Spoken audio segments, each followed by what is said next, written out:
You don't have a money management problem. You have an identity problem. The 1% don't budget differently because they're smarter. They budget differently because when they look at their money, they see a different person looking back. Not someone scrambling, not someone stuck. Someone who controls capital. That difference, who you see when you think about your finances, lives in a specific region of your brain. And it's filtering every financial decision you make before you're consciously aware you've made one. Here's what that looks like. You read about investing, makes sense. You agree with it, you even save the article. Then nothing changes. A week later, you're still living paycheck to paycheck. Not because the advice was wrong, because your brain tagged the advice as for someone else. Someone who has money to invest. Someone who is financially responsible. Someone who isn't you. Your brain has a self-concept checkpoint. And right now, that checkpoint is rejecting financial behaviors that don't match the identity you've already wired. You're not broke because you don't know what to do. You're broke because doing it would require becoming someone your brain doesn't recognize yet. The neurological problem has a name. Self-referential processing bias. Your medial prefrontal cortex. The region that handles this is about ME judgments. Runs a continuous filter. Every financial decision passes through that filter before it reaches executive function. And the filter asks one question. Does this fit who I am? If the answer is no, the decision gets deprioritized, emotionally discounted, filed under someday or not for me. This isn't conscious. You don't actively think I'm not the kind of person who invests. Your brain just makes investing feel irrelevant, abstract, like advice meant for people in a different tax bracket. The MPFC has already decided this behavior doesn't match your self-concept, so it gets neurologically othered. Here's the brutal part. Your self-concept isn't based on who you want to be. It's based on who you've been. Your brain builds identity from behavioral history. And if your history is 15 years of living month to month, your MPFC has encoded financially unstable as your baseline identity, which means every time you encounter advice to save 15%, your brain processes it like someone telling you to just be taller. Logically possible for some people, not applicable to you. This is why budgets fail. This is why you've read the same investing advice 6 times and still haven't opened an account. Not because you're lazy, because your brain is rejecting the behavior at the identity level, before willpower even gets involved. The 1% don't have better discipline. They have congruent self-concepts. When they see invest 15%, their MPFC tags it as this is what people like me do. No friction, no internal negotiation. The behavior matches the identity. Your MPFC is tagging the same advice as this is what people unlike me do. And no amount of motivation can override that filter long term. Let's make this visceral. You're scrolling Instagram. Someone posts about maxing out their Roth IRA. You feel a flash of something. Not quite shame, not quite envy, something hollow. You double tap the post, you keep scrolling. 3 weeks later, you get your paycheck. Bigger than usual, you worked overtime. For about 6 hours, you feel like you're ahead. Then your brain starts running calculations. Rent. Car payment.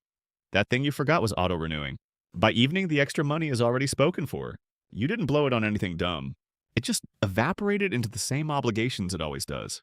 Here's the moment that reveals everything. You think about setting up an automatic transfer to savings. 10%, maybe just 5. The idea makes sense. But when you picture actually doing it, logging into your bank app, setting up the transfer, watching that money leave your checking account every month, something tightens in your chest. Not because you can't afford it, because it feels like pretending to be someone you're not. That tightness, that's your MPFC flagging identity incongruence. The behavior you're imagining, person who automatically saves, doesn't match the identity your brain has encoded from years of behavioral history, so it triggers mild threat response. Not danger, just wrongness. You close the banking app. You tell yourself you'll do it next month. You won't, because next month your brain will run the same self-referential filter and reject the behavior again. Now picture the opposite. Someone who grew up watching their parents check investment accounts at breakfast. Who heard max out your 401k before they heard YOLO? When they think about automatic savings, their MPFC tags it as this is what people like me do. No friction, no tightness. The behavior aligns with identity. Same action, same bank app. Completely different neurological reception. One person's brain treats it as obvious. The other's treats it as cosplay. That's not a discipline gap. That's a self-concept gap. Your medial prefrontal cortex sits right behind your forehead. It lights up on fMRI whenever you process information about yourself. Your traits, your preferences, your probable future behaviors. Researchers call this the self-referential network. It's the neural circuitry that maintains your sense of who you are. And it's shockingly conservative, because updating your self-concept is metabolically expensive. Your brain has to retag thousands of memories, reinterpret past behaviors, recalibrate predictions about your future actions. So by default, your MPFC resists identity change. It filters new behaviors through old patterns. If the new behavior doesn't match your encoded history, it gets coded as not self, which means it requires constant executive override to sustain. That's why willpower-based budgets fail. You're trying to force a behavior your brain has already classified as for someone else. Every time you execute that behavior, you're fighting your own self-concept. And self-concept always wins long-term. Now layer in the endowment effect. Once you do manage to save money, even a small emergency fund, your brain immediately reclassifies it. That saved money stops being my money I can spend and becomes money I own and will lose if I touch it. Loss aversion kicks in. You feel the same pain contemplating spending your emergency fund that you'd feel contemplating giving away money to a stranger, which should be useful. Except your MPFC is still running the "I'm financially unstable" identity in the background. So your brain is simultaneously trying to protect the saved money and treating saving as identity incongruent. This is the neurological double bind that keeps you stuck. You can't sustain the behavior of saving because it doesn't match your identity. And you can't update your identity until you've sustained the behavior long enough to re-encode it as who you are. The 1%, they never entered this loop. Their self-concept was built on financial behaviors from the start.